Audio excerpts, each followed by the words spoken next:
जय हिंद, वंदे मातरम। मैं सुबूही खान। दोस्तों, आधी रात को ये वीडियो बनाने के लिए आई हूँ। मन में एक विचार बहुत ही ज़्यादा तीव्रता के साथ कौंध रहा था। सोचा कि इससे पहले कि वो मैं सो जाऊं और वो मेरे दिमाग से चला जाए, आप लोगों के साथ साझा करती हूँ। जैसा आप सभी लोग जानते हैं कि राष्ट्र जागरण अभियान में हम लोगों ने संकल्प लिया है कि हम अपनी गुरुवाणी, मेरे गुरुदेव जिनकी तस्वीर आप पीछे देख रहे हैं, उनकी गुरुवाणी को हम लोग भारत के हर बच्चे और हर युवा तक पहुंचाएंगे।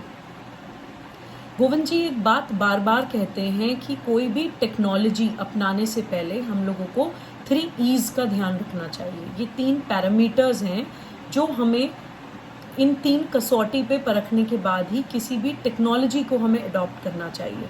वो 3 E's हैं इकोनॉमी, इकोलॉजी एंड एथिक्स। यानी कि कोई भी टेक्नोलॉजी जो हम अपनाने जा रहे हैं, कोई भी तकनीक जो हम अपनाने जा रहे हैं, उससे हमारी इकोलॉजी पे कोई फर्क ना पड़े। इकोलॉजी यानी हमारे पर्यावरण पर, हमारी क्लाइमेटिक कंडीशंस पर। अगर हमें कोई टेक्नोलॉजी शॉर्ट टर्म बेनिफिट दे रही है और लंबी दौड़ में, लॉन्ग टर्म में वो हमारे क्लाइमेट को, हमारे पर्यावरण को खराब कर रही है, नाश कर रही है, तो इट्स नॉट वर्थ इट। उसको अपनाने का कोई फायदा नहीं है। वो सस्टेनेबल नहीं है। आज नहीं तो कल वो हमारा, प्रकृति का, आसपास के पर्यावरण का, देश का नाश ही करेगी। तो ये पैरामीटर हम ज़रूर ध्यान रखें किसी भी तकनीक को अपनाने से पहले कि इकोलॉजी का नुकसान नहीं होना चाहिए। दूसरा पैरामीटर है इकोनॉमी, यानी कि अर्थव्यवस्था। अब आप लोग सोचेंगे कि कोई भी टेक्नोलॉजी किसी भी जगह की अर्थव्यवस्था को कैसे ख़राब कर सकती है। एक छोटा सा बेसिक सा उदाहरण देती हूँ जो मुझे अभी इमीडिएटली याद आ रहा है। देखिए, मशीनों का या टेक्नोलॉजी का या तकनीक का कारण क्या था, क्या रीज़न था, क्या यूज़फुलनेस थी उनके आने का या उस आविष्कार का, उस इन्वेंशन का। ये रीज़न था कि मनुष्य का काम आसान हो। मनुष्य जो भी अपनी डे टू डे लाइफ में करता है वो उनका काम आसान हो। यानी कि मनुष्य की मदद करने के लिए टेक्नोलॉजी का आविष्कार हुआ था, मनुष्य को रिप्लेस करने के लिए नहीं कि मनुष्य की ज़रूरत ही नहीं है, मनुष्य को हटा दो, सारा काम टेक्नोलॉजी कर लेगी। मनुष्य की रेलेवेंस को, इम्पोर्टेंस को, उसके महत्व को या उसकी आइडेंटिटी को, उसकी प्रेजेंस को ख़त्म करने के लिए टेक्नोलॉजी का आविष्कार नहीं हुआ था।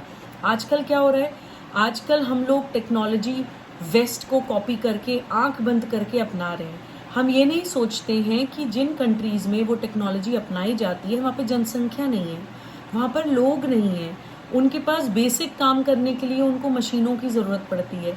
तो वो टेक्नोलॉजी उनकी ज़रूरत के हिसाब से उनको लगा कि बेहतर है, तो उन लोगों ने आविष्कार किया। हम 130-135 करोड़ पॉपुलेशन के लोग, हम आंख बंद करके वेस्ट से कोई भी टेक्नोलॉजी ले आते हैं, ये सोचे बिना कि हमारे लोगों की नौकरियां जा रही हैं, ये सोचे बिना कि हमारे लोग रिप्लेस हो रहे हैं, ये सोचे बिना कि हमारे लोगों की कोई ज़रूरत ही महसूस नहीं हो रही है। आजकल आर्टिफिशियल इंटेलिजेंस का नाम हम लोग सुन रहे हैं। अरे, दुनिया में क्या लोगों की या बुद्धि की या ब्रेन की या ह्यूमन इंटेलिजेंस की कोई कमी थी जो आर्टिफिशियल इंटेलिजेंस की ज़रूरत महसूस हुई? अगेन मैं कहूँगी कि अगर आर्टिफिशियल इंटेलिजेंस को भी आप इकोलॉजी, इकोनॉमी और एथिक्स, इन 3 पैरामीटर्स पे कस के, इन 3 कसौटियों पे कस कर अगर अपनाएंगे तो वो भी बुरी नहीं है। बुरी सिर्फ तब है जब हम आंख बंद करके, बिना कुछ सोचे समझे, बिना किसी कसौटी पर उसको कसे हुए, परखे हुए हम उसको अपना ले रहे हैं। उससे हम बहुत बड़ा नुकसान कर रहे हैं। हम लोग घरों में, सोचिए, हाथ से कपड़े धोते थे, वॉशिंग मशीन आई, बहुत अच्छी टेक्नोलॉजी है, लोगों का काम आसान हुआ।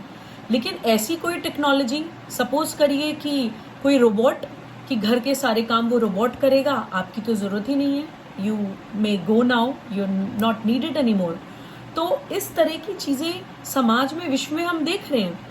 हमारे देश में भी मैंने सुना है कई जगह रोबोट रेस्टोरेंट्स खुल गए हैं कि जहाँ खाना पीना आप जो कुछ भी ऑर्डर करेंगे रोबोट्स लेकर आएंगे। उस देश में जिसमें इतनी ज़्यादा बेरोजगारी है, उस देश में जहाँ इतने सारे लोग नौकरी के लिए तरस रहे हैं, उस देश में जहाँ पे जनसंख्या की कोई कमी नहीं है, पॉपुलेशन की कोई कमी नहीं है, उस देश में हमें ये सब काम करने के लिए रोबोट्स की क्या आवश्यकता हो सकती है? प्लीज़ इस चीज़ पर थोड़ा सा विचार करें।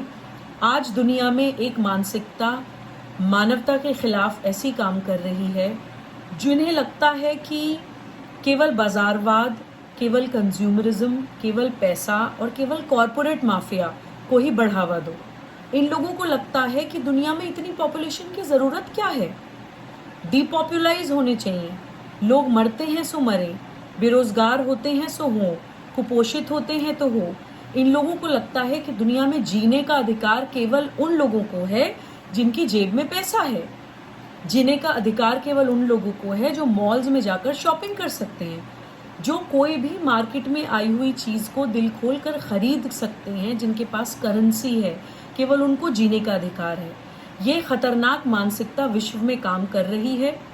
प्लीज़ हम लोग इसकी तरफ थोड़ा सा विचार करें, और जैसे मेरे गुरुदेव कहते हैं कि आप चाहे राजनेता हो, आप चाहे सामाजिक नेता हो, चाहे आप अपने निजी पर्सनल कैपेसिटी में किसी भी टेक्नोलॉजी को अडॉप्ट करने जा रहे हैं, कृपया 3 E's economy, ecology and ethics, इन 3 कसौटियों पर परख कर ही किसी भी टेक्नोलॉजी को अपनाइए।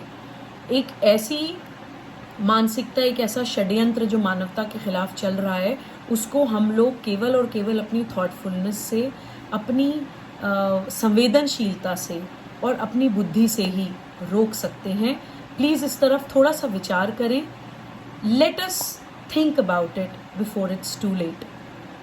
Thank you so much. जय हिंद, वंदे मातरम।